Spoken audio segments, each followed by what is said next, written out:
Bon, Madame la Ministre. J'ai changé de chaussures. Eh ben, écoutez, vous avez bien fait. Bonjour, monsieur. Et effectivement, Aurélie Filippetti a bien fait d'enfiler ses baskets pour parcourir le chantier colossal du Mucem. Je pense que le Mucem va renforcer vraiment la fierté des Marseillais pour leur ville, pour leur territoire, parce que c'est vraiment un endroit tout à fait inouï et inédit. Donc, voilà. 2013. Marseille est capitale européenne de la culture.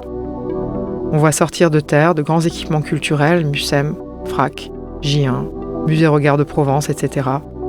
Puis c'est sa réplique, de moindre amplitude, en 2018. Et le fugace Manifesta en 2020. C'était plus pour voir le bâtiment lui-même ou pour voir les expositions? Au départ, les expos, ouais. Et là, ça se transforme en le bâtiment. On se demande si on va aller voir les expos. Ouais, c'est fou. C'est magnifique. Marseille offre de quoi se cultiver désormais, mais en bord de mer.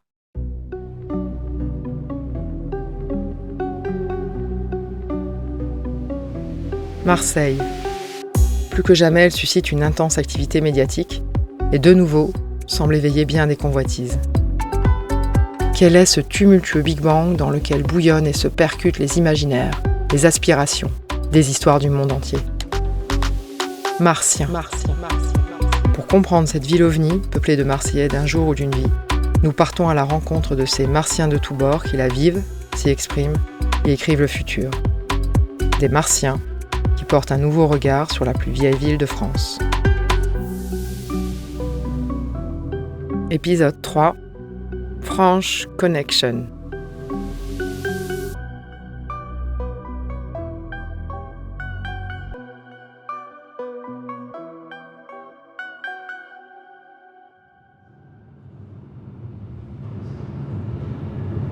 Ici pourtant, d'autres formes d'expression naissent de la rue, hors des musées et des galeries. Dans la ville multimillénaire, la création est spontanée et bouillonnante, autant que Marseille est cosmopolite et militante. Moi, ce qu'on m'a dit, c'est toujours ça, c'est que Marseille, ça a toujours fait genre paf, paf, paf, paf, et les gens repartent. Tu vois, les gens repartent à un moment. Enfin, il y a beaucoup de gens qui repartent au bout d'un moment. Ça dure pas longtemps, les phases.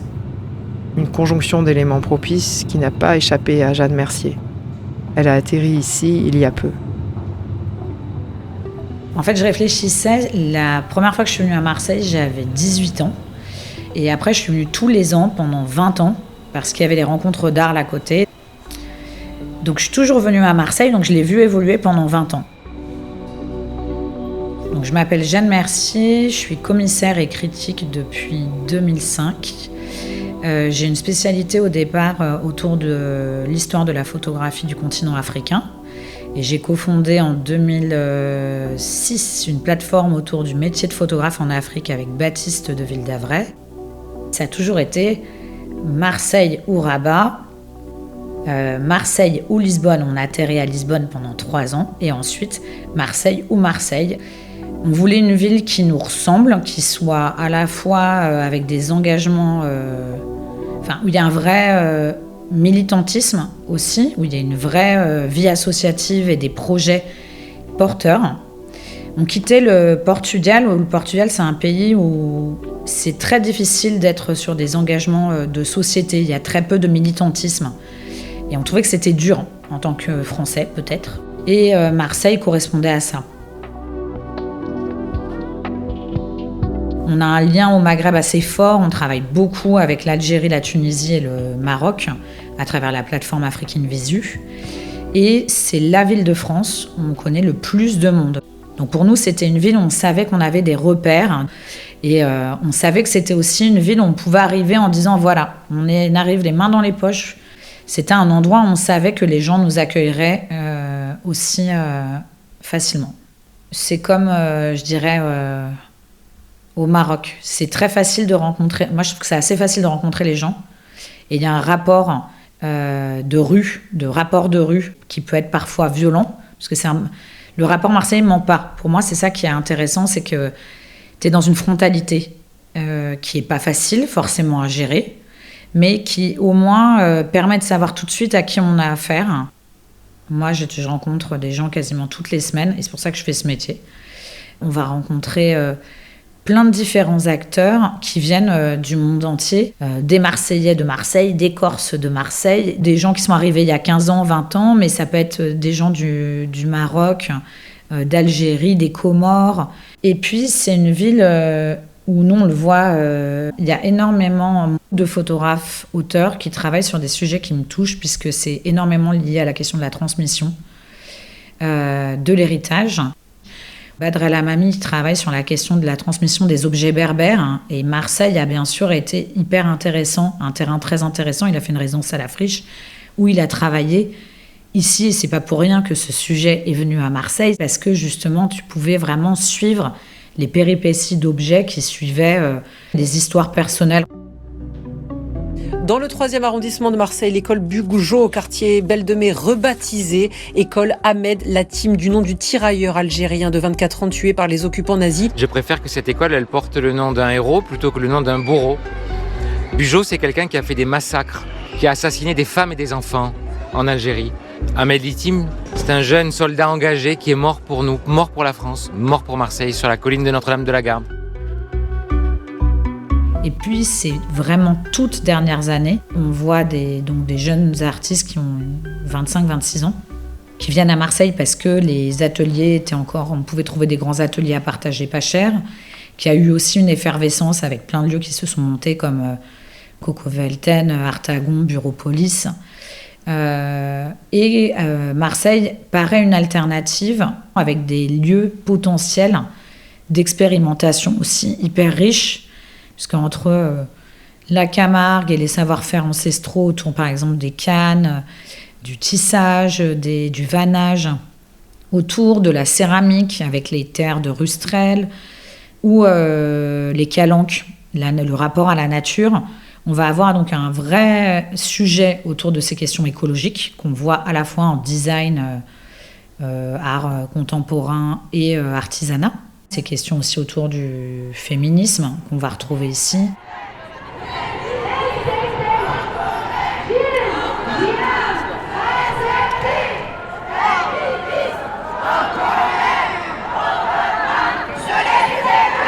La question aussi du queer, qu'on peut retrouver énormément avec une scène artistique bouillonnante qui permet en fait de scanner aussi la société contemporaine française. C'est une ville française où tout le monde n'a pas la même tête, les mêmes habits et le même milieu socio-professionnel, hein. Ce qui est assez fou. Est-ce que ces populations qui habitent à Marseille arrivent à cohabiter et à vivre ensemble? Est-ce qu'on arrive, et est-ce que nos mairies, nos maires d'arrondissement et les espaces qui sont pensés de cohabitation fonctionnent ou pas? Et pour moi, l'un des endroits où les gens se croisent le plus, finalement, ça va être la Canebière ou le Vieux-Port, où là, qu'on soit riche, pauvre, qu'on ait fait 10 ans d'études ou pas d'études du tout, c'est un endroit où obligatoirement on va passer, parce que c'est finalement le centre de Marseille. Et puis, il y a toujours quelque chose qui se passe.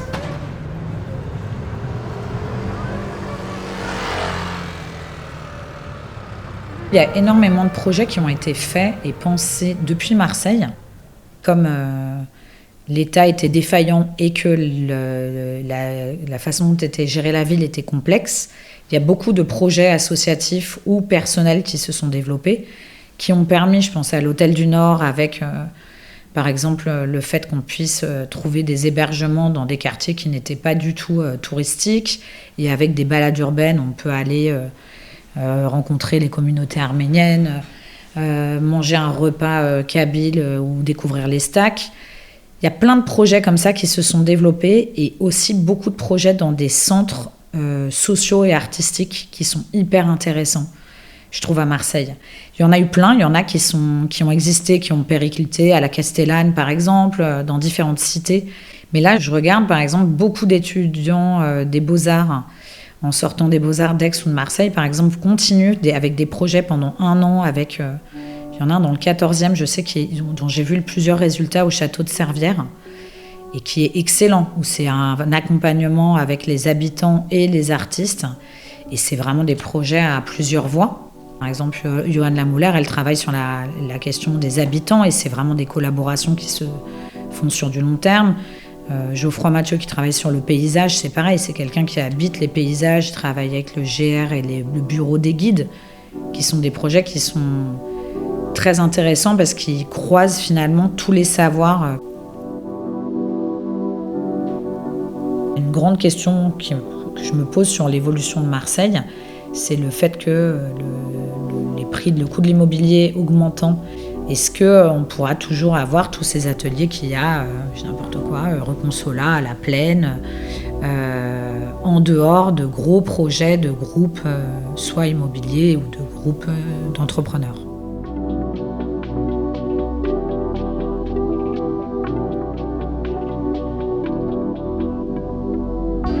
L'ouverture au monde, c'est aussi ce qui a conquis Adrien Servière, fraîchement débarqué du monde de l'édition parisien, hyper centralisé. Il fait le choix de Marseille pour créer la maison d'édition Le Bruit du Monde. Mais c'est dès son enfance que la ville s'imprime en lui.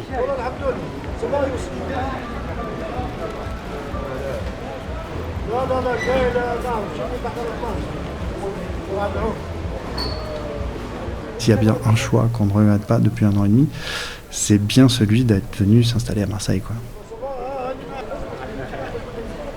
Je suis Adrien Servière, cofondateur depuis 1 an et demi d'une maison d'édition qui s'est installée à Marseille et qui s'appelle Le Bruit du Monde. Installer des bureaux à Pointe-Rouge ou à Bompard, on aurait probablement eu Vumer, mais c'est important pour nous d'être dans le cœur de la ville, quoi, de la sentir au quotidien, tous les matins quand on vient, tous les midis quand on va déjeuner, prendre un café. C'est important de ne pas être déconnecté de cette ville-là. Marseille a vraiment une part importante dans le projet, donc on devait être au cœur de la ville pour appréhender ça. Et la rue de Rome, peut-être que je me trompe complètement, mais j'ai vraiment l'impression qu'elle incarne Marseille par son côté populaire, bouillonnant. Il y a toujours des choses qui se passent, il y a toujours de l'animation. Quand on publie des livres, des histoires, c'est important d'être connecté à la réalité. Et voilà, on a l'impression d'être un peu au carrefour de tous les Marseilles. Et ça, c'était une donnée importante pour nous.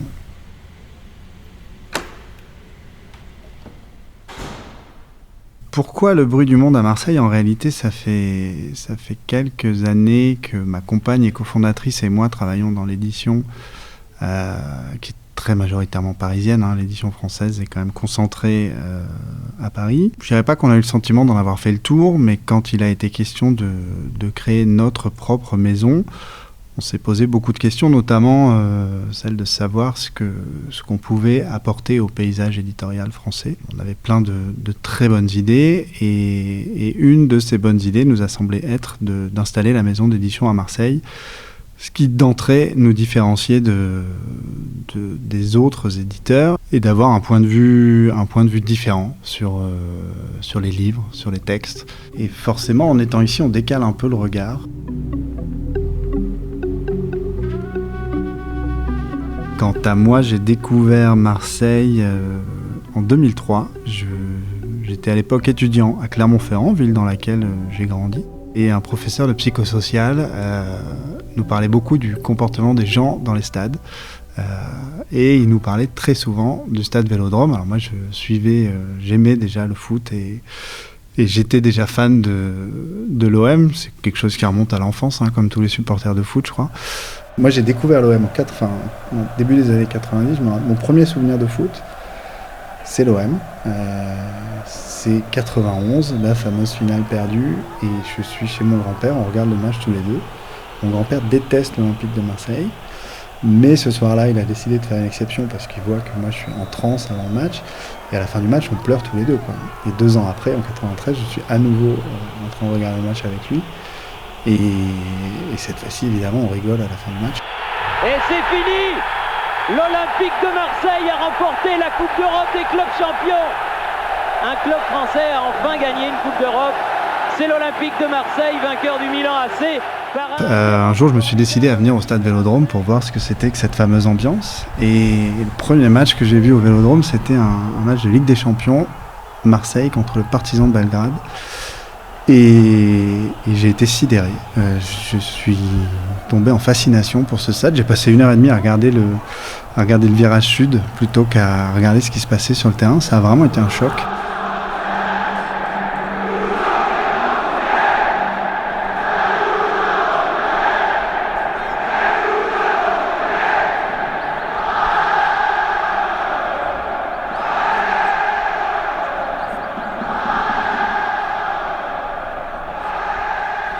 Je suis revenu assez régulièrement jusqu'au jour où j'ai découvert qu'il y avait une ville autour de ce stade et que cette ville avait l'air assez incroyable elle aussi. On cherchait une ville d'histoire et d'histoire, c'est-à-dire d'histoire avec d'histoire au pluriel et d'histoire avec un H majuscule. Et on a, je pense, vraiment trouvé ça à Marseille, qui est une ville où les histoires sont au coin de chaque rue et qui est aussi la plus vieille ville de France et donc une ville d'histoire. Et parmi les textes qu'on a publiés, il y a déjà l'influence de Marseille, très clairement. Je pense à Maison Atlas d'Alice Kaplan, qui est un livre qui se passe majoritairement à Alger, juste en face. Pour elle, c'était important d'être publié par un éditeur marseillais. En avril, on a publié un livre de Christian Astolfi, de Notre Monde Emporté, auteur qui est né à Toulon, mais qui vit à Marseille, qui raconte l'histoire de la fin des chantiers navals de la Seine-sur-Mer. Une histoire qui est vraiment ancrée dans un territoire. Et pour ce livre-là aussi, je ne suis pas persuadé qu'on l'aurait publié depuis Paris. C'est vraiment de nouveaux horizons qu'on s'ouvre en étant ici et trouver de nouvelles histoires à raconter. Et sur les 8 livres qu'on a publiés cette année, il y en a 5 qui sont des traductions. Des Pays-Bas, d'Angleterre, des États-Unis, du Danemark. Et même une traduction du serbo-croate. Donc évidemment qu'on n'a pas vocation à être un éditeur régionaliste.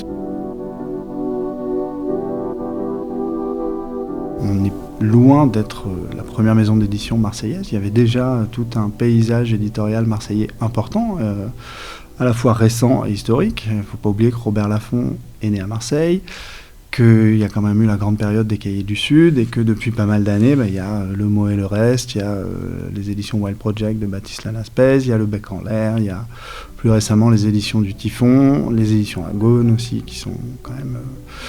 Donc on nous dit souvent depuis un an pourquoi être allé vous installer à Marseille. Finalement, la vraie question, c'est peut-être pourquoi ne pas y être allé avant. On parle quand même de la 2e ville de France, dans laquelle il y a une activité éditoriale riche, importante, qui compte au niveau national, avec des éditeurs vraiment d'envergure nationale. Donc c'est pas si surprenant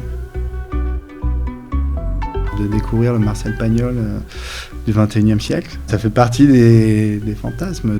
Il y a beaucoup d'auteurs installés à Marseille, des auteurs à succès, des auteurs qui font de très bons livres. Marseille a quand même été le sujet de pas mal de livres à la fois au cours de l'histoire et même sur les dernières années. Il y a même des éditeurs qui mettent des bandeaux en disant que ça se passe à Marseille. On l'a pas encore fait, nous, mais on verra.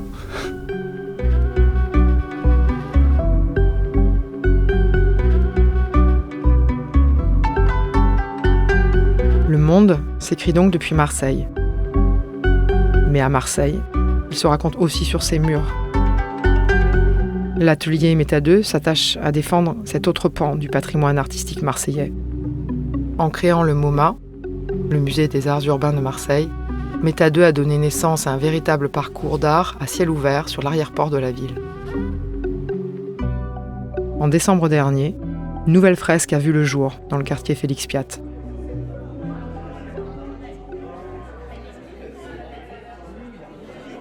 L'école du MoMA, c'est donc un projet connexe d'insertion qui découle donc de ce fameux musée des Arts Urbains de Marseille.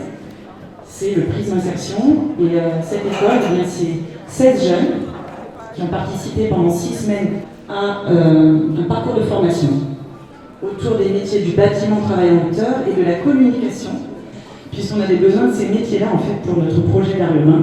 On a besoin de communiquer sur nos fresques, sur nos artistes, sur notre projet, et on a également besoin de main-d'œuvre pour nous aider, puisqu'on a fait une œuvre de 300 mètres carrés, ce qui est assez grand en termes de surface, une fresque qui complète le parcours MoMA, Musée des Arts Urbains de Marseille. Je fais du graffiti depuis, ça fait 18 ans, donc je me suis inscrit précisément à la formation parce qu'on allait faire une fresque. Moi, je m'appelle José et je suis électricien, j'ai 30 ans. Je viens de Madrid et du coup, je suis arrivé à Marseille parce que j'adore la langue française et j'avais très envie de l'apprendre.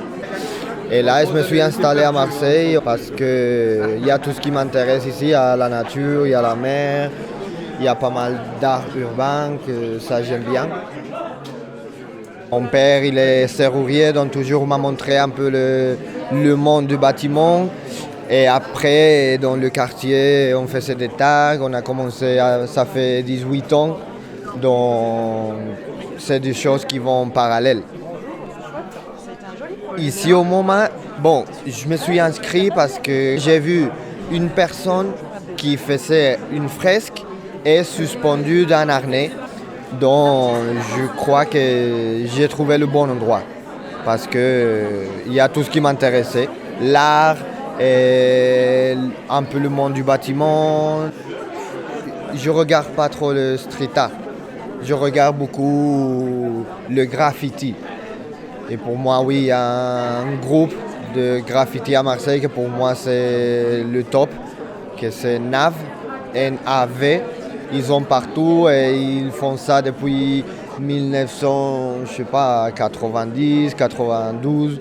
Donc c'est ça ce que j'aime bien, de voir les gens à l'ancienne qui restent encore dans sa lutte.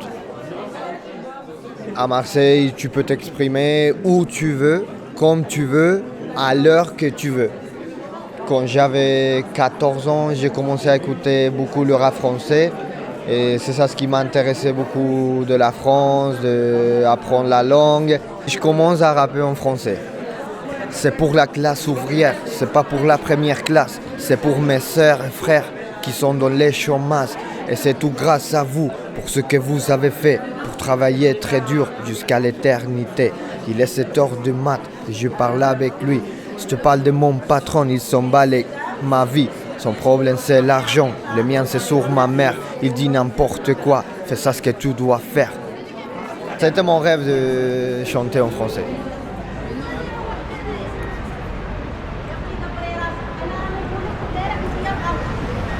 Et donc chaque personne participant de l'école du MoMA a participé à la création de cette fresque. L'artiste Bobard est venu en amont pour réaliser un croquis de la fresque. Il est venu avec des bombes de peinture pour pouvoir refaire les dessins.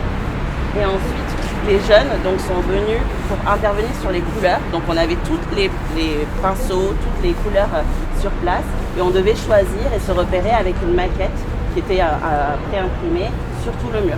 Je fais du graffiti depuis assez longtemps, donc quand je suis arrivé j'en faisais déjà et donc j'ai tout de suite peint dans la rue dès que je suis arrivé.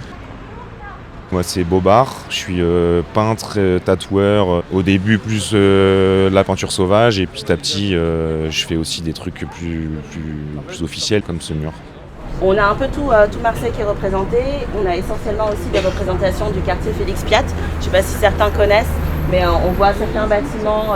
La peinture dans la rue à Marseille c'est relativement facile on va dire et puis c'est assez bien accueilli par la population. Je suis toujours surpris depuis 10 ans de voir comme on peut s'arrêter en voiture ou quand je suis en train de peindre dans la rue. Même si c'est un truc assez sauvage, les gens le prennent hyper bien, quoi. Donc ouais, Marseille c'est une bonne ville pour peindre, spécialement dans l'espace public. Quand je suis arrivé à Marseille, les premiers qui m'ont vraiment marqué c'était un duo de graffeurs qui s'appelait Pomme et Love du coup. Et il y en a un des deux du coup qui continue toujours de peindre dans la rue et qui régale toujours autant. Il y a beaucoup de gens actifs à Marseille qui font autant de la fresque que du graffiti plus sauvage. Il y a de très bonnes choses qui se passent. Ouais.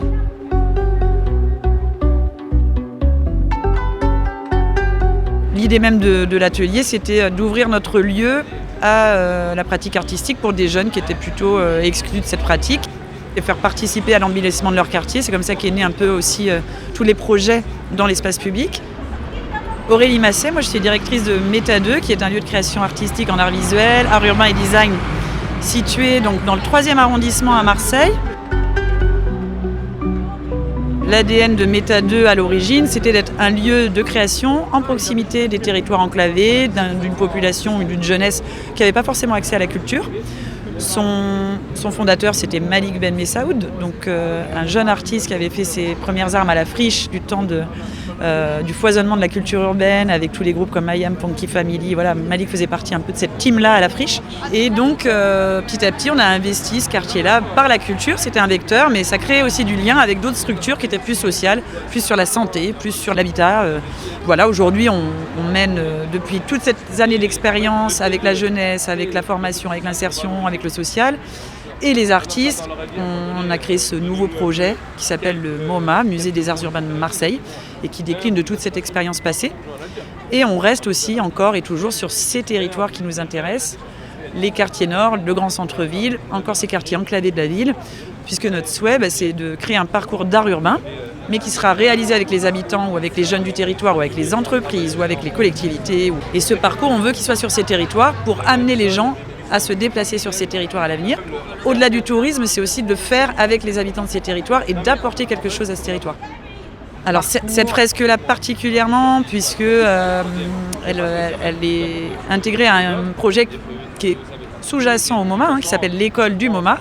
16 jeunes ont participé dans le cadre de cette école à des formations, ça leur a ouvert des champs et des rencontres.